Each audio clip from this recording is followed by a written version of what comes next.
What is going on, everybody? Happy Friday, and welcome back to the Phaithful Phanatics show, guys. As always, we are streaming to you live here on the DSM-Media Twitter channel, as well as the DSM Philadelphia YouTube channel. First and foremost, make sure to check us out on Twitter at DSM_media is where you can find us. Make sure to hit that follow button and then check out the link tree in our bio. It'll take you to every social media platform we are available on. But if you want to be interactive throughout today's show or any of our live streams here on the channel, make sure to check out the YouTube link specifically, like you can see here on your screen. It is the best and only spot to get your thoughts, comments, and questions pulled up here with us. So subscribe. I'm one half your host, Dylan Davis. To my right, my faithful co-host, Scotty. We got a lot to talk about today, my man. Early Eagles Bucs preview. Obviously, we'll be live Sunday morning, really breaking down the matchup. But we'll touch on it today. We'll talk about the injury report and what we're looking for in this one. 2-3-0 teams in the NFC. The Bucs have had our number. Will that change in the Tampa Heat? We're going to talk some Sixers. Are they just cursed at this point, man? No, it's not a Joel Embiid update. It's not a Tyrese Maxey issue. Hell, it's not even a Paul George issue. But Jared McCain has torn his UCL in his thumb. He's going to need surgery. So they're meeting with team doctors and specialists to figure out a plan. We're not even in training camp yet. We're not even in preseason yet, and things are already going south for the Sixers. And the Titans have won 2 straight.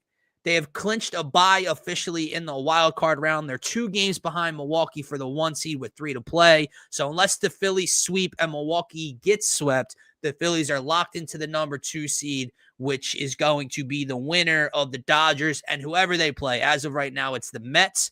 But things can change over the last couple of days of the season. The NLDS kicks off next Saturday, as well as the fact that, Scotty, the Phillies have also clinched with their win last night.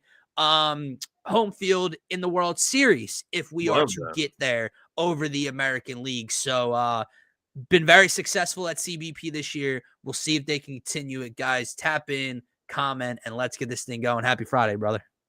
Happy Friday, my man, and a mixture of news, right? I was going to say some good news with the Phillies, but then the Sixers come back to mind, and some surprising injuries in the Eagles regard, man. Zach Bond with the knee brace on at practice, Nolan Smith to IR. That one caught me off guard. So it's going to be interesting. I forgot to even put that in the intro. Nolan Smith, man, that's an underrated loss right there. Yeah. I don't even know if it's underrated. I think the fan base has pretty rated at this good, point. Proper respect for Nolan Smith and what he brings, man. But he just brings that ruthlessness on the defensive line that we're going to miss. But we brought in a bunch of guys this offseason to kind of supplant things like this happening. You brought in Darius Smith, you got Uche, you got Azeez Ojulari, who hasn't really even hit the field yet. No. So we'll see what the Eagles do there. But yeah, man, the Sixers.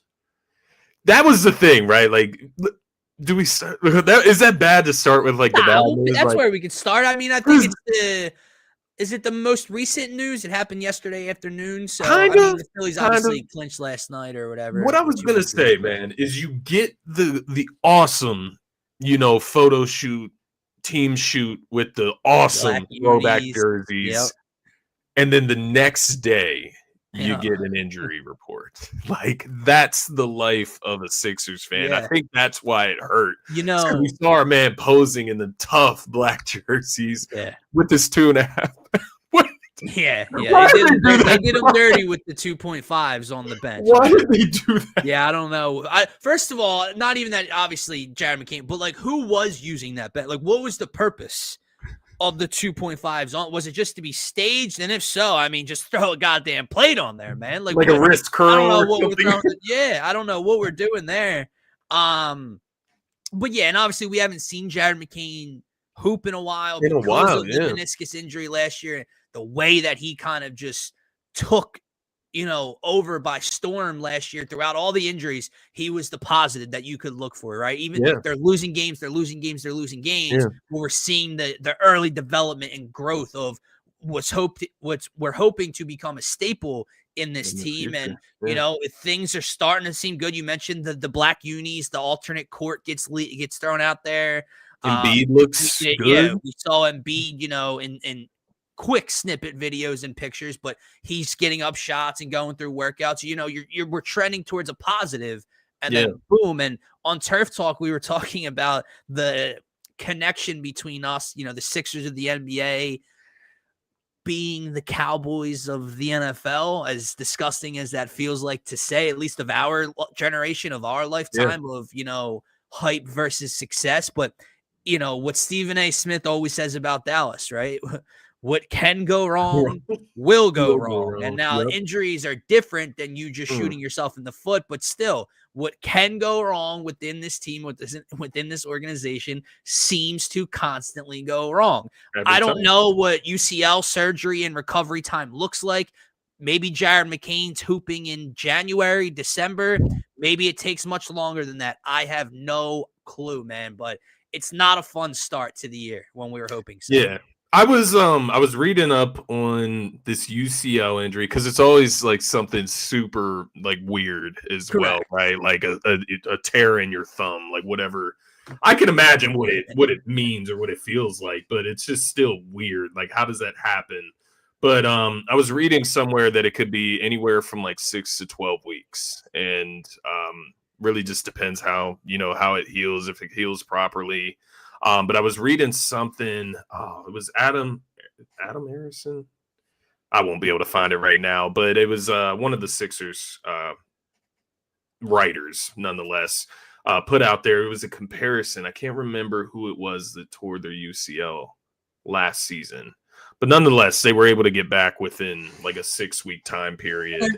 And get back to basketball action. So it is good that it like happened now, I guess, rather than like 2 weeks from now or so. So hopefully, like you said, we get him back by December, maybe late November. I'm not sure. I'm not a doctor. We'll see. I think the other thing you throw on top of that is it's like all of this shit is like calculated. Like Quentin Grimes, we're nowhere close to a deal with Quentin Grimes either. So that would be like a positive that you could say is like, okay, well, let's get this Grimes deal done because we're going to lose. Because at least you have the insurance there, But no, we're actually very far apart from a deal. Maybe this forces the Sixers to like. Maybe, but is that a good thing though? Because obviously, I want Quentin Grimes back, regardless of the McCain injury or not. And now this obviously emphasizes that need at guard. But it's like, clearly Quentin Grimes' market is not what Quentin Grimes and his agent had in mind, or else he would have a deal in place with someone else, right, for the Sixers to match it. And it's like, so clearly everyone's telling you what you're worth around the league.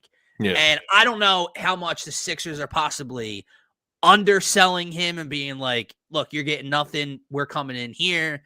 I don't know what the disparity is, but apparently they're far off. Yes, I want Quentin Grimes back.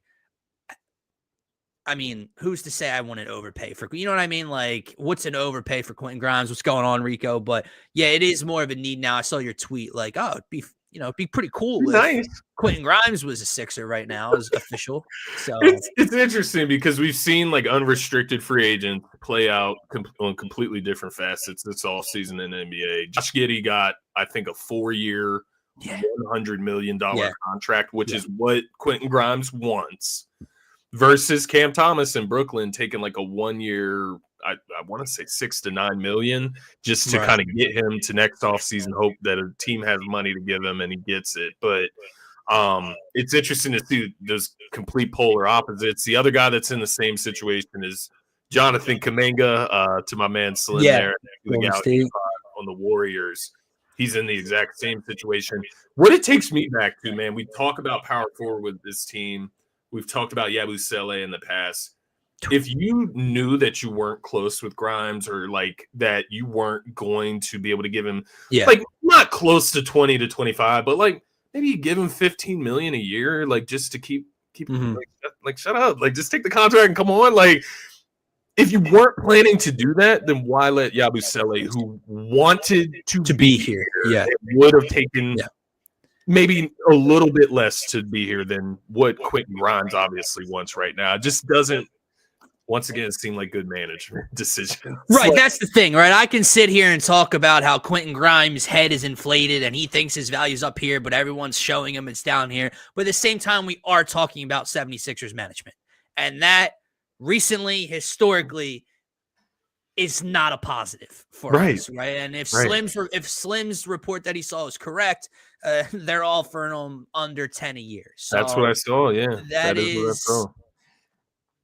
kind of a slap in the face, because if you are him at that point, right, why wouldn't you just take the 9 mil or whatever for 1 year and then approve it deal kind of thing? In his Yeah. mind, he's probably thinking, well, what else do I have to prove outside of the 30 game stretch I had for you last year or whatever? Yeah. It's just funny, man. I'm trying. We were feeling positive, and this news is just the Jared McCain news is just brought me back down to earth, or even like below earth, right? Like just so negative. I can just see the Jared McCain or the Quentin Grimes future here in Philadelphia. I just see it now. Holding out? No, not even that. I'm talking about he's re-signed. He's a Sixer, 3-year deal, whatever the case may be. Last year, he gets to play with nobody. He's running the show. He's dropping 40. He's dropping 45. He's shooting well from 3. He's the perfect piece to go in between the stars. He can knock down shots. He can create. He can shoot from deep. He's a starter. Yada, yada. He's a starter. We get him healthy. We get everyone healthy.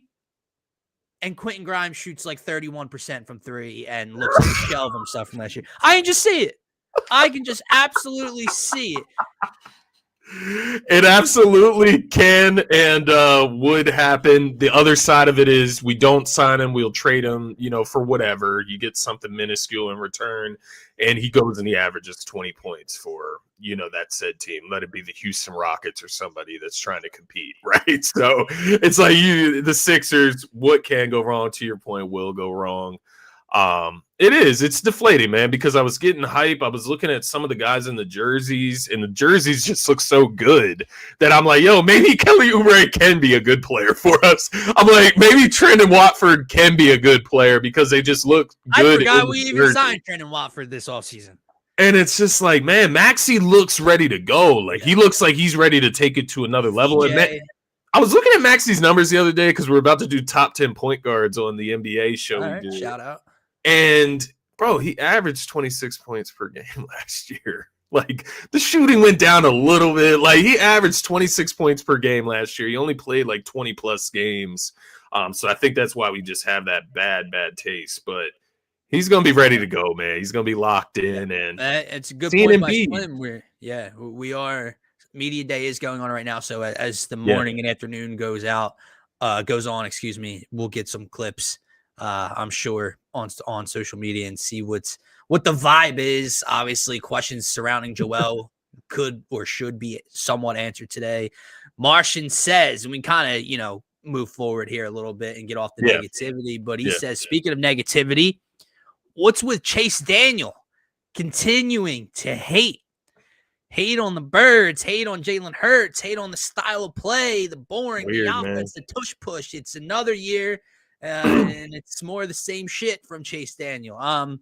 It's funny, man. It just goes back to what you and I were talking about on Turf Talk, like just the way that people view the game now and care about stats and yards and passing touch, just different stuff, more so than winning. And that's all this is. And I'm just, this week specifically, I know we're trying to talk Tampa Bay, but this week specifically is like the weirdest timing of all for people to continuing to, try to knock Jalen down a level, right? Like, all right, even if somehow the NFC Championship and the Super Bowl and the Super Bowl MVP and the 2 Super Bowl performances that he's put together so far, even if somehow you still question it, you still have questions for him, what does he have to prove?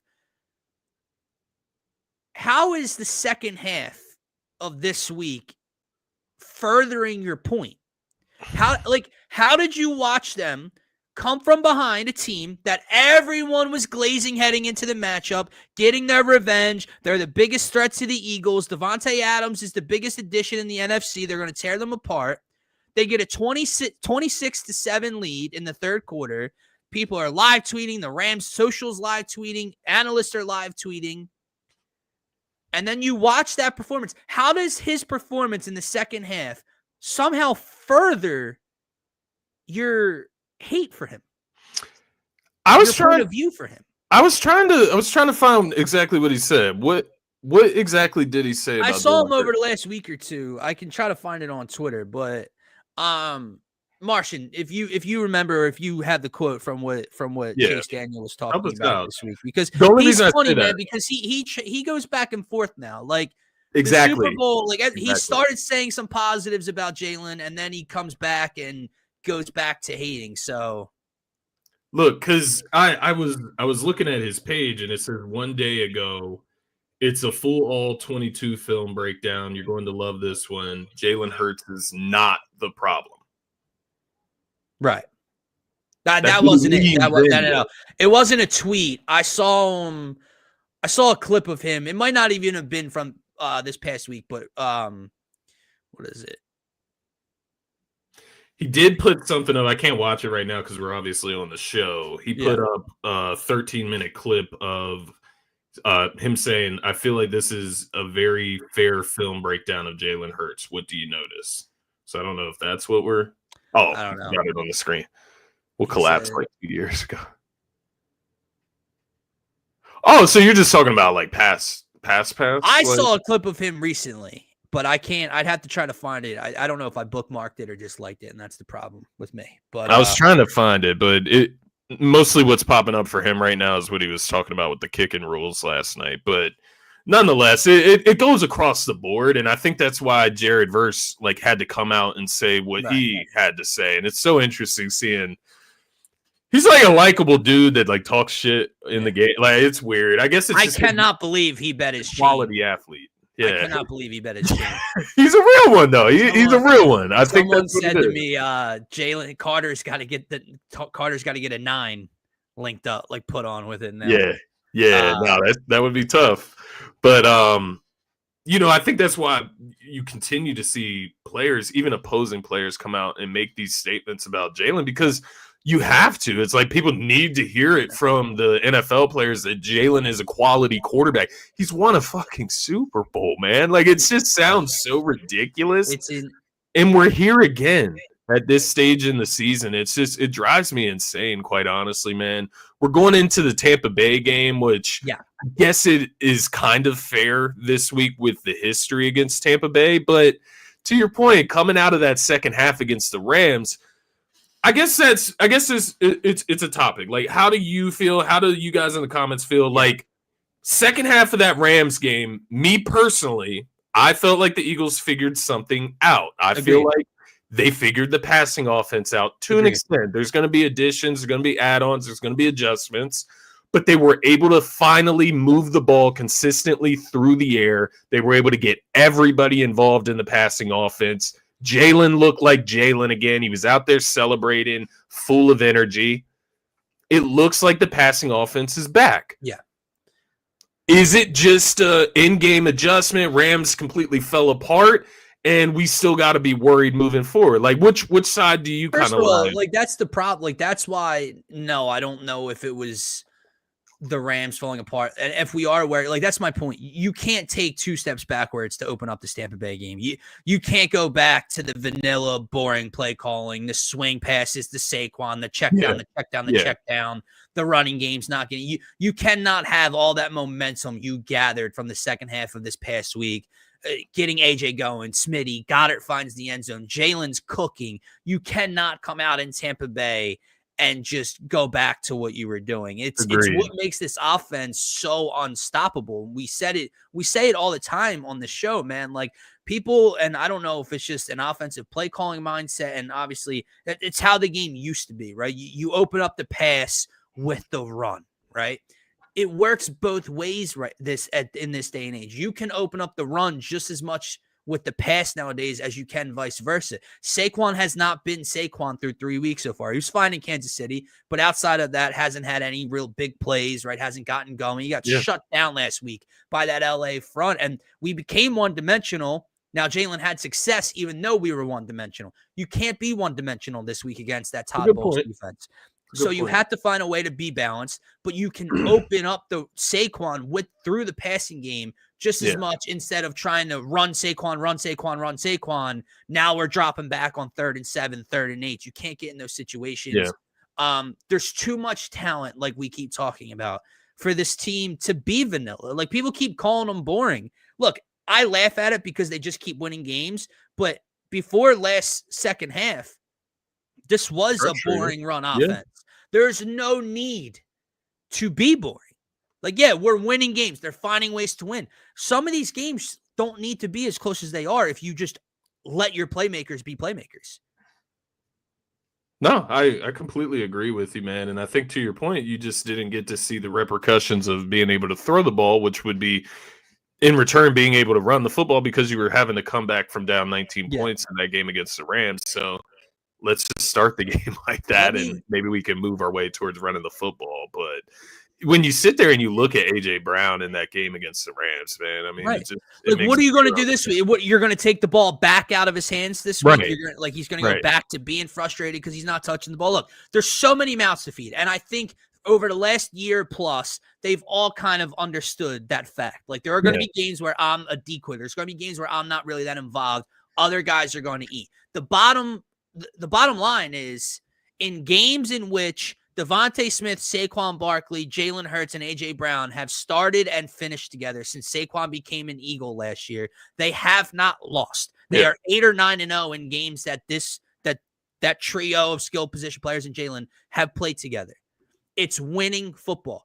But you do, like, the point is, you can keep winning by giving A.J. Brown the ball.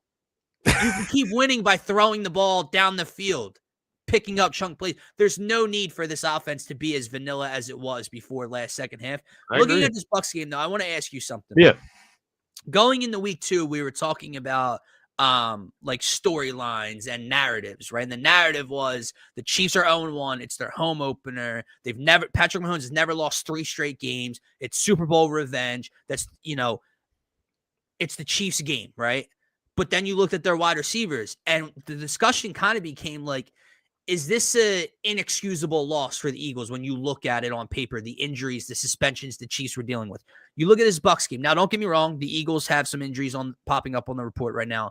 But if they are to be healthy, right, Bond plays, Jahad Campbell plays, etc. Mike Evans misses. Tristan Wirfs misses. More of the offensive line is banged up. Does this get into that territory of, like, you really shouldn't lose this game? It doesn't mean anything if they did lose. It doesn't change anyone's mind on the Eagles. But is it in that territory of, they're very beat up and depleted, you should go and win this football game? It is.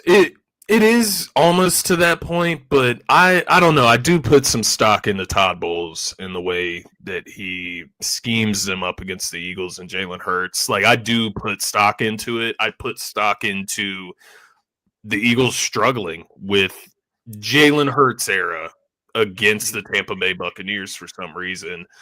So I do, like, when we're going to Tampa Bay and it's going to be over 100 degrees as far as weather, and it's going to be at 1 p.m. in the middle of the day, I just think, like, yes, they are beat up. We're a little beat up on the defensive side of things, so it kind of does it almost even out with the way the rookie wide receivers played. Like, if Chris Godwin comes back and Baker play, you know what I mean? And Bucky Irvin and what they've been able to do running the football, and the way our Russian defense has been at times. Like, I do have some concerns going into this game, as you can see.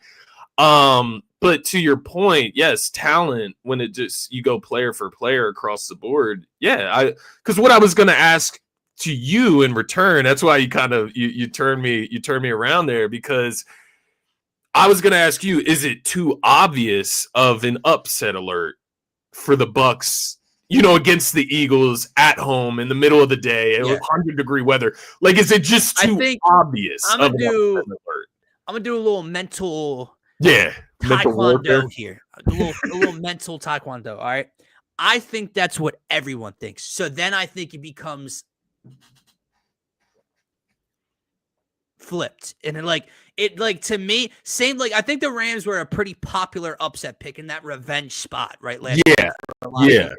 I think the history between these two teams, the weather, all that, I think it's a very obvious upset pick for people. I think people are going to be locked into that. The weather with the Rams.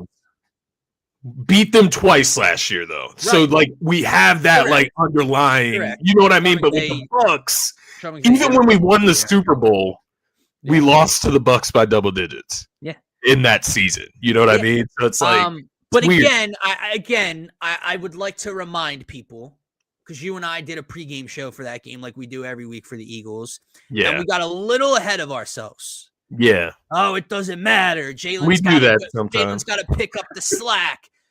The Eagles lost in ugly fashion to the Bucs. Yes, because the Bucs outplayed them. Yes, because of the humidity and the weather. Yeah. The Eagles had no A.J. Brown, Devontae Smith, and Lane Johnson in that ball game. Yeah. We're not even like it's apples and oranges. We're not talking. The Bucs have your number. But again, 2 years ago when they beat us in the playoffs, A.J. Brown didn't play in the playoff game. We did not have Saquon Barkley and Jahan Dotson and all that. We had Quez Watkins and Miles and DeAndre Swift. So like yes. Over the last 4 years, I think the Bucs are 3-1 against the Eagles or something like that. We have a Monday night win in Tampa Bay in like 2023 or whatever. But they have not played a healthy Eagles team in 3 years. Yeah. It's fair. Yeah, it's true. It's true, man. It is. It's how everything is playing out. And it's one of those things where, like, what are the Eagles just going to go undefeated this year? You know what I mean? Like, are they just going to beat everybody? But I want this one bad. It is funny, man. Like, I do want it too. Every week, right? And it comes with the territory of being defending champs. I get it. There's going to be narratives all across the board. But so far, like, test after test, week to week, it's been the Super Bowl revenge rematch. It's been the closest test we had in the playoffs last year rematch. All this different stuff. Now this is another one, like, with narratives. Like everyone talks about the way that the Bucs have had their number, etc. The way Todd Bowles makes Jalen look, etc. If the Eagles go into Tampa Bay and beat the Bucs and improve the 4-0, I want it bad because it's like what else are you going to throw at me? Yeah. What other questions are you going to have? What other storylines are you going to try to run with? Because this team simply doesn't lose football games if they go in and win this game. Martian predicting a blowout, 42. Interesting, man. I don't know if you're holding that Tampa Bay offense to 6 in this one. Interesting. But I do agree with this. I am over the narrative of they have our number. It's excuses, but I'm just giving you facts. The fact is the Eagles were without those players in the last 2 and 3 matchups. That's just the bottom line. So we'll see if they can continue to do that. And without Mike Evans this week as well. It is all so fair, man. It really is. It's like I'm building in excuses for the Eagles, but I just look at our next few games, right? Like the Broncos at home. Then we play the Giants. So what are we going to go 10-0, like until the Packers? It's been done before. It has. It's been done before. No, I know once we get to game day as well, your feelings change and, you kind of throw those narratives out because like you said, it comes down to who's on the field right now and today, right? Yeah. Not what happened last year or the year before that. So it is interesting, man. Now, with that being said, what I was trying to find while you were talking there was, the updated injury report. So this is from Thursday, though. All right. So Zach Bond, knee, limited practice. Jihad, triceps, limited practice. Adoree Jackson, groin, limited practice. Tanner McKee, right thumb, limited practice. Lane Johnson, stinger, and Will Shipley, oblique, full practices. And then obviously Nolan Smith to IR, Jacorian Bennett to IR. How are we feeling defensively going into this game? Obviously a little beat up. The main concern for me, if I'm being transparent, is that brace on Zach Bond's knee, man. It just looks really big and bulky. Maybe it's a precaution. Mm-hmm. But I don't know. That one concerns me a little bit just because he is a nucleus in this defense. Like he runs I agree. the middle of that field.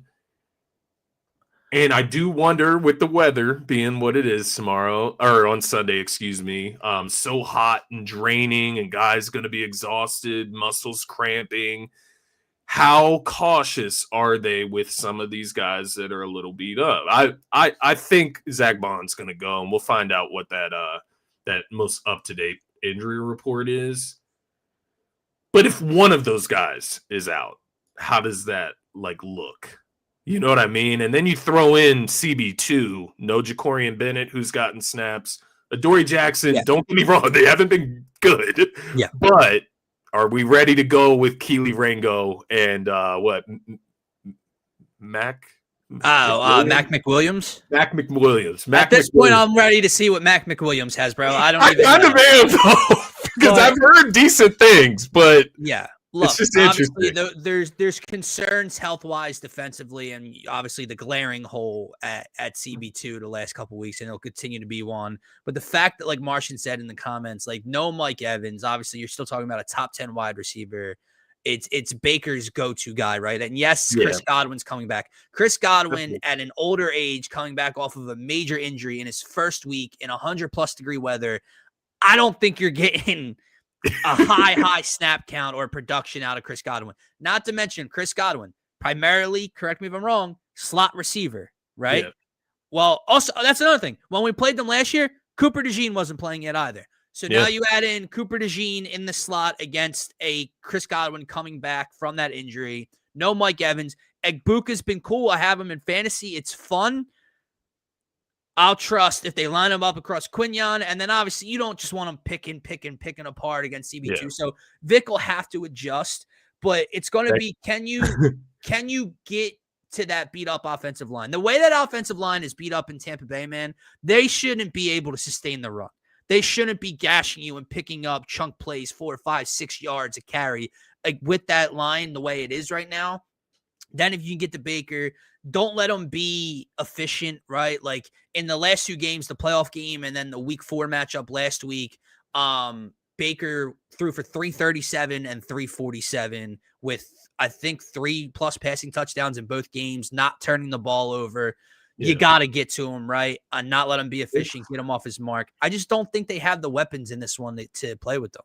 As you're talking through that, I think it just becomes very clear what the Eagles need to do when they go down there. And it's going to be heavily reliant on the Eagles offense getting started early. I think they're going to have to put up some early points in this one. They're going to have some successful drives. They're going to have to throw the ball successfully in the first half so that the Buccaneers can't just pack it in and play risk-averse football and, have their, get their running game going, similar to what the Rams were doing in the first half, where we're just going 3 and out, giving the ball back to them. Then they get to wear our defense down, and Bucky Irvin and Rashad White's going off. They're getting Cade Otton involved in the middle of the field. That's the type of shit that's really going to annoy me. So I think that's why I'm trying to, lower my expectations a little bit. But to you guys' point, to Martian, to your point, I do agree. At the end of the day, the Eagles should definitely win this game. What are the odds looking like right now? I haven't even looked at that, man. They're 3.5. I believe we are 3.5 point favorites on the road. So that tells you what the odds makers make of this game as well. Yeah, I think it is just a stigma sticking in the back of my head when I start to think of those things. But I think it's very clear. You come out, you need to establish yourselves offensively. You need to get points on the board. And from there, if you can force them to come out and have to throw the ball. Right. And also, let me point this out as well. Look, this is a gritty Bucs team. And again, we're the conductors of the train of it doesn't matter how it looks. It only matters if there's a win, if there's a 1 in the win column. So it's credit to the Bucs. I'm not trying to take anything away from them. But if we're being honest, let's go through their first 3 games. They're 3-0. I was just about to say it. They have not won a game by more than 3 points. 27 points. In week 1, they beat the Falcons by a field goal. We saw the same Falcons team that got shut out 30-0 in Carolina. They won 23-20 on the road. And Younghoe Koo got benched because he missed multiple field goals and missed a game-tying field goal from a chip shot to end the game. That's how they won the game. Yeah. It took a Baker Mayfield 92-yard game-winning drive in Houston to beat the 0-3 Texans on Monday Night Football 20-19. And then, like you just mentioned, they gave up 27 points to the New York Jets, in which it took a Baker Mayfield final game-winning drive down 27-26 after the blocked field goal return for New York in the final minute to beat the Tyrod Taylor-led New York Jets in Tampa Bay. Yeah. So they are, I don't want to say overrated because they're doing this while they're not healthy. So it is impressive that they're 3-0 with the injuries. And we know they are a good football team when they are healthy. Yeah. So it's not that they're, I don't want to say overrated. Unimpressive would be the way I look at this 3-0 Bucs team. You add in the Mike Evans injury, the Tristan Wirfs injury. Eagles are basically a minus 200 on the money line. They need to go win the football game, man. I don't care about the narrative. To your point, man, I think that's a good way to kind of get your point across, man. Just looking at all of this, yeah, the Eagles should undoubtedly win this game. I agree. With that said, don't want to get too far into it. Obviously, we got Sunday. Yeah, that's what I was going to say. With that said, we have pregame Sunday mornings. We'll get into more keys, what we want to see, predictions, all that stuff. So we're not going to get too deep here, but we can go a little deeper when it comes to the Fightin' Phils. Yes, so sir. Last little segment of the day here. The Phillies have officially clinched a wild card round bye. There's still a mathematical possibility where they are the 1 seed in the National League. They would have to sweep the Twins, and the Brewers would have to be swept, I believe, by the Reds in this final series in order for the Phillies to be the 1 seed. So lock it in. I would assume the 2 seed play the winner of the Dodgers versus X. As of right now, it's the Mets in that championship series rematch from last year, but there's still a possibility where it's the Reds or the Diamondbacks, possibly the Giants. I think the Giants have fallen slightly behind in that race, but the Diamondbacks have crept up, and obviously the Reds are still there with a big win yesterday. Also, Phillies clinched home field in the World Series. Excuse me, I was losing my train of thought there.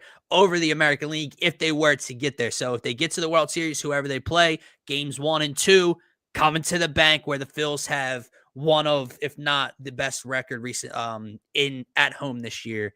So we're back, baby. It's revenge. Like people keep talking about revenge spots against the Eagles.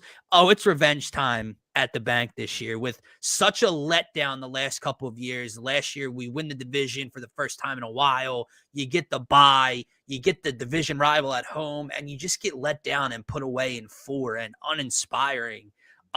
This has been one of the best baseball teams in the major leagues all year long. Yeah. The record proves it. Second best record in the majors. Just get me there, man. Get me there healthy. Boehm has come back. He looks good. The outfield platoon continues to work. Trey is expected back before. I don't know if it's going to be the series or what, but it was expected that he would be back prior to the playoffs. So we'll see what they decide to do if they want to get any work in with him beforehand or not. I see the report right now. Get me there healthy. For Trey Turner. He's on the 10-day IL. 21 hours ago, Rob Thompson said Thursday that Turner will not be activated from the 10-day IL on Friday. He's not sure whether the shortstop will return at any point during the weekend series versus the Twins. So he's close nonetheless. He's getting very, very close to returning nonetheless. All right. So I'm getting excited for the postseason, man. This is what we've been waiting for all season, and I'm not going to undersell it. What the Phillies have been able to do this regular season. You talk about injuries; they've been able to fight through injuries as well to get here to this point. They lost their star ace, arguably the best pitcher in baseball this season, in Zach Wheeler, and they've been able to act like it didn't matter, right? You played parts of this season without Alec Boehm, without Trey Turner. I believe Bryce Harper missed some time early on this season. So they've gone through some struggles. They've been able to pull themselves out of the struggles. Guys have been able to find themselves when it comes to the plate and using that bat as we get closer to the postseason. Guys like Brandon Marsh that are going to be key, man, as we go through this postseason. It's going to be the guys at the end of the lineup that are going to be able to pull us through in some of these games. I did want to ask you, Martian's question. Who are we? Who do you think we're gonna play? Like, if you just had to have a gut feel, if you had to go with your gut feeling on it, who are the? I think Phillies it's going to be playing? the Dodgers. Whoever the Dodgers end up getting, I just don't think have enough juice. And the Mets obviously would pose the bigger threat. But they just have not played good baseball over the last 3 months. And now they're the Dodgers, so I know I'm kind of knocking one side and not the one that has more talent than the other to bank on. Yeah. And, I just think we get that matchup fun. I think that people have kind of been waiting for it, right? Since the Phillies started this World Series run 3 years ago where they're always in the picture, you've had the Ohtani and Mookie Betts and Freddie Freeman led Dodgers, and they've never met up. The Dodgers have either been knocked out beforehand or the Phillies were knocked out beforehand when it was lining up, right? It was the Padres knocking out the Dodgers in 2022. Yeah. The Diamondbacks the following year, and then last year the Mets beat us to go up with the Dodgers. I think you finally get that battle, man. So it's going to be really fun and interesting if it gets to that. If the Reds somehow beat out the Mets this final series and get into the postseason against the Dodgers, I will be a full-blown Mets fan or a full-blown Reds fan that series. And look, it's scary because we probably should have learned our lesson with the Diamondbacks, right? We were so excited we got Arizona that year. Lesser team. Yeah. Yeah, and you get a little ahead of yourselves. And it's a little different, though. But that's where I would go. Martian says he's going with the Dodgers. I was scared of the Mets, but we smoking them. I do agree. I don't think they have it mentally right now. I know we have the questions in Citi Field, but that's fine. The stigma, right? We just talk about the Bucs stigma with the Eagles. That's all that is with the Mets. Any worry that's there is just the obvious past history, but yeah. And then to Martian's point, and I've seen some people say this, it's not I don't know if scared for most people is the right word, but he's saying Duran scares him now. He's been giving up leads. Yeah, in his last 2 games, he's given up runs.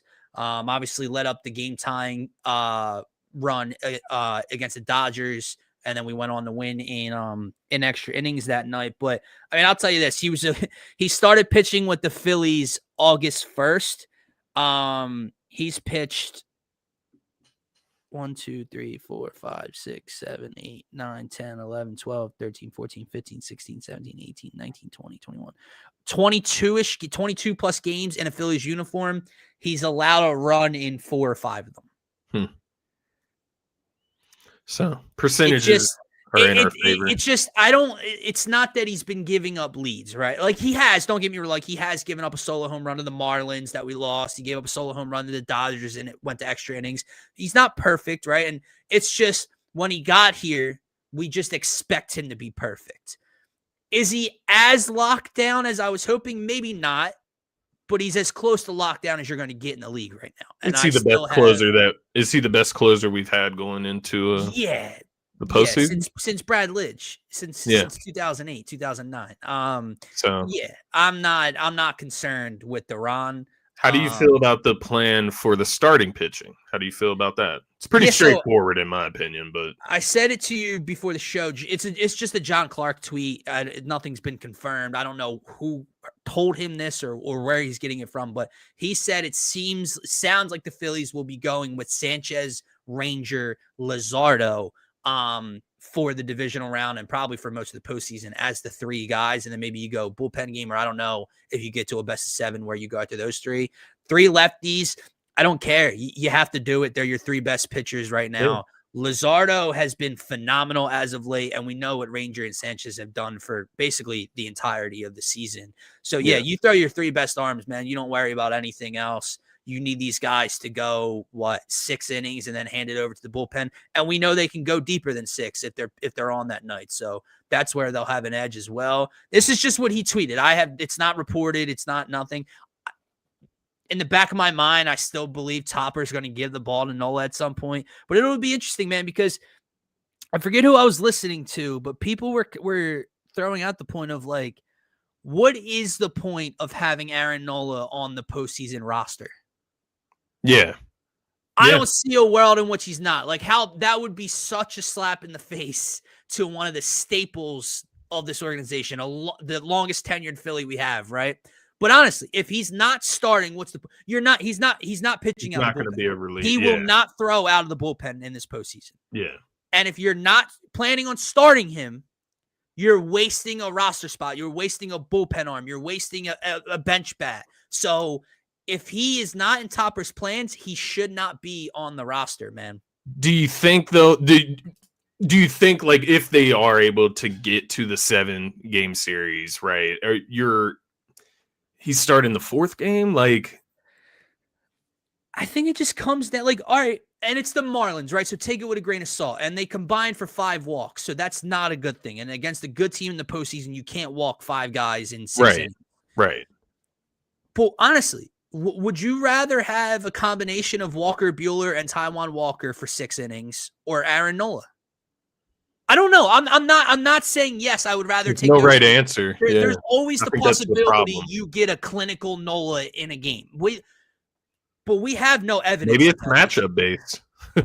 Maybe it is matchup based, man. I don't know. But like, my point is, with those 2 guys specifically, those 2 guys can come out of the bullpen. Am I going to be shaking if Taijuan Walker comes into a tie game in the 6th inning? Yeah, I'm going to be a little nervous. But he's been good this year. Walker Buehler, kind of resurging with the Phillies since we signed him, right? Yeah. Those 2 guys can pitch an inning out of the bullpen. They've done it before. Nola's not going to throw those innings out of the pen. So if he's not a planned starter in a 7-game series, there's no need, man. It's interesting. Now, correct me if I'm wrong, though. You can series to series update the roster, correct? I'm not sure. I can look it up for you real quick. I could be wrong, but I'm pretty sure, like, in 22 and 23, before every series, we would get, like, your NLCS, right?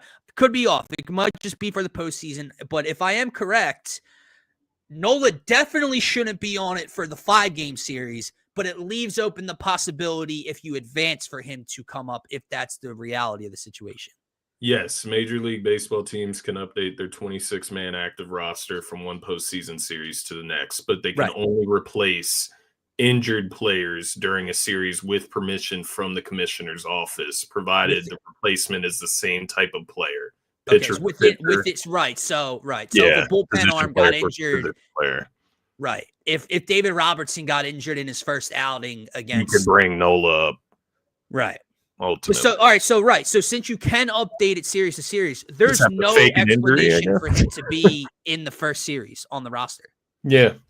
Yeah, because you can easily fake to your point, a David Robertson injury and take him out of. If you had to, yeah. So, I did want to ask you though, what about the other side of things, the batting lineup? What are you rolling with, and are you rolling with the same consistent lineup the whole postseason? And I say the whole postseason, that's barring a struggle out of the gates and things just look completely off, and you have to make adjustments. But from right now, the way they're playing, the way things are going, let's say Trey is back. What's your every game lineup for this postseason?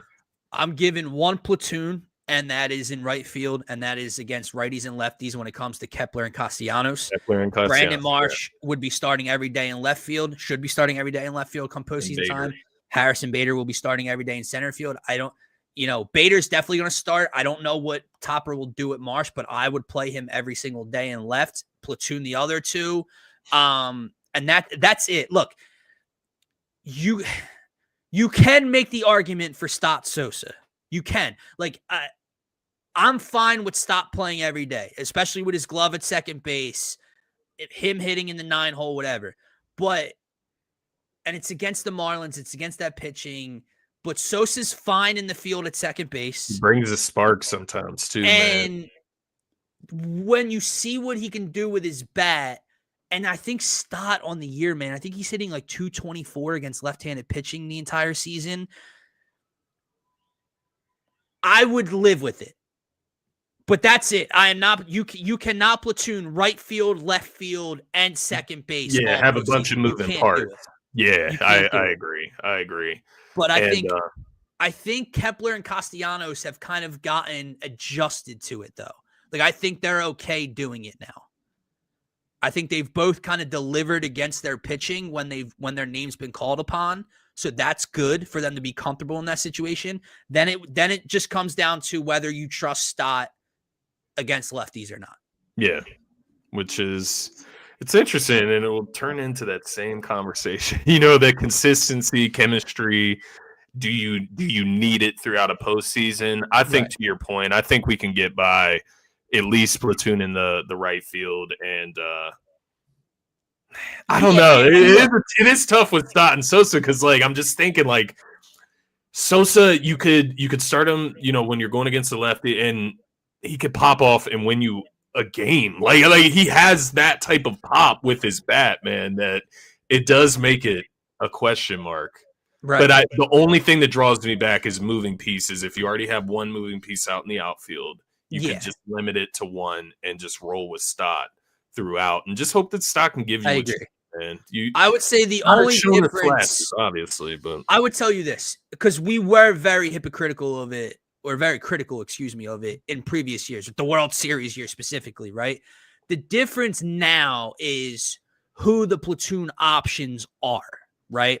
So before, we would be platooning like Marsh and Johan Rojas, or Pache and Johan Rojas, or Pache and Marsh, whatever, right? The Sosa of 2 years ago at the plate is not the Edmundo Sosa of now at the plate. Like when we traded for Edmundo Sosa in 2022, he was hitting like 176. Yeah. He had no pop. Edmundo Sosa is a more than capable hitter and gap hitter, doubles, power. Yeah. So it's not this, you know what I'm saying? Like we would platoon Stott out because he can't hit lefties, but in the same token, Sosa couldn't hit anybody. Now it's not the same. Now it's he is capable to break open a game like you mentioned. So I will be okay with it if that's what he decides to do, because Topper has been pressing the right buttons. When Kepler plays, he's hitting a home run. He pinch hits Costi in extra innings. He rips an RBI single to tie the game. Like he has been pressing the right buttons right now. So you just got to hope he continue to do it, man. Is this Topper's best regular season? Like easily, would you say? I think so. Yeah, without a doubt. Because of the injuries, like when he's had the weather injuries. Yeah, I think dealing with the injuries, you had the Alvarado suspension to the bullpen prior to getting Iran. It's been Topper's best year, and it's been Dombrowski's best year since he's been here. Yeah. So great point. Yeah. I'm excited though, man. Now we can really lock in with the Phillies. Maybe start our pregame shows up in the postseason. And just really get in with them game to game. It's so hard throughout a 162 game season to just stay locked in every single fucking night. So nervous about this first series schedule wise, bro. Like I need this schedule and times to come out, because weeks ago, if not 2 months ago, I agreed to go. We got an Airbnb next weekend, Friday to Sunday. Yeah. We're going up for I've never done it before. We're going to the fucking Renaissance Fair just to get drunk. Interesting. And that should be fun though. Yeah, except it's game 1 of the NLDS. So if it's a night game, I'm golden. Hopefully. But if it's an afternoon game, if it's Dodgers and Phillies, it's going to be a night game. It should be night game. I would assume, right? It's going to be a night game. And then if they were to get to a game 5, and that's 2 weeks away, over 2 weeks away. Hopefully, we take care of business prior to needing an elimination game 5. But it's my girl's birthday, and she wants these dinner plans in the city, and then going out after, and I'm like, well, Dodgers Phillies game 5 at the bank. You just gotta get to dinner early enough that you can get to the bar after and watch the game. Yeah, gotta please both sides on that though, for sure. Yeah. Before we get out of here, Martian asking, what's a D-line move you expect Howie to make? I don't think he's going to make any, brother. I think he already – Zadarius Smith is more of a linebacker, but he's an edge rusher. I think he already did that. Yeah. I don't think you're going to see him go out and really do anything on the defensive line. I think the thing you see Howie Roseman do is address corner at some point. Yeah. He's hurt. Yeah, I do feel you, but I just feel like they've brought in guys already that were there to supplant. Like Azeez Ojulari hasn't been able to make the active roster on game day. Right. So I think he'll step in. You see what these guys have. I think let's say another guy comes back, right? Like, or goes down, Uche, Jalix Hunt, so on and so forth, Zadarius Smith, then maybe you go and scour then the you see an market and additional see move, what's I'm sure. available. But I think right now they have covered themselves there. What do you make of this? Here's I'll put it out in the open. Go ahead. I'd welcome him home. Absolutely. He was here for 2 years. We went to 2 Super Bowls, won. He brings a swagger, a toughness, just a playmaking ability. You can't have too many safeties, right? Even though Makuba's look good, you can do different things with CJ. Let him play back there. And exactly. You can do a lot of things if you to. Yeah. But why did he get cut? I mean, come on, man. Like, and I'm not saying it wasn't weak by Houston. You're 3-0. You look soft, and you get rid and maybe of that he guy. requested to be released. Maybe they're 0-3. He wants to go to a winning team. I don't know. But it's not. Listen, it's not just Houston. It's not just a cap issue in Philly. New Orleans. It's not just Detroit. It's not. It's 5 teams in the same amount of years. You got let go by us 2 different times. Yeah. You publicly shamed us the first time you got there is a personality issue when it comes, not a character issue. I don't think he's a legitimate bad person. I think he is an asshole. Like, I think he I think when things are good, he's a great player to have around in the world. Yeah. I think when anything is bad, he can be the worst person to be around. Yeah. I feel that. And that's why there is any culture, indifferent. If there is any culture that he can fit in and have success with, it clearly is here, because that's where the winning has followed. Yeah, and that's fair. And that leads me to just being indifferent. I'm not begging for it. Would I be happy, I guess, is the question. I'd be happy if they brought him back. Sure. I would be lying if I said I don't enjoy watching CGJ play football. I do. Yep. He is a turnover machine, but is he as good as we thought that he was? No. I think he presents himself and makes those splashy plays that makes him look better than what he actually is. So I guess what I'm saying, I don't know where he would fit on this team. Is he taking Makuba off the field? I don't think so. I don't think he's taking him off the field. Right. Maybe they split snaps or something, but I'm not sure. Right, or he starts and instead of more. Right, instead of seeing a Sidney Brown or someone else in certain packages, it's Makuba in those packages now. Yeah, I don't know. I agree with Martian. On the field, personnel wise, I would feel more confident with him on the field within this defense. I just don't think there's definitely a personality locker room issue wherever this guy goes. There's something behind the scenes we don't really know about or hear about. Yeah. But it doesn't seem to affect the on-field. You know how people are I don't want that cancer in my locker room. We have a good thing going. We had a good thing going, and the dude helped us get the 2 Super Bowl. It's not gave a speech before the Super Bowl, right? Exactly. It doesn't seem like it's gonna affect Vic Fangio's defense because he's a dickhead behind closed doors. And no offense, but him being able to coincide and play togetherness football with Reed Blankenship and Cooper DeJean, the exciting whites. I think he's a very teammate-oriented guy. It seemed like those guys looked up to him as a leader in a sense. So to y'all's point, I would bring him back, especially for the low. He's a free agent, so not you're trading compensation. Someone that covers the Eagles posted a screenshot of NFL rules or something that he can't. It doesn't even seem like we're eligible to. Okay. Because he only played X amount in Houston after the trade. Didn't play long enough. So he's not that team can't then go back and sign him. Okay. Makes sense.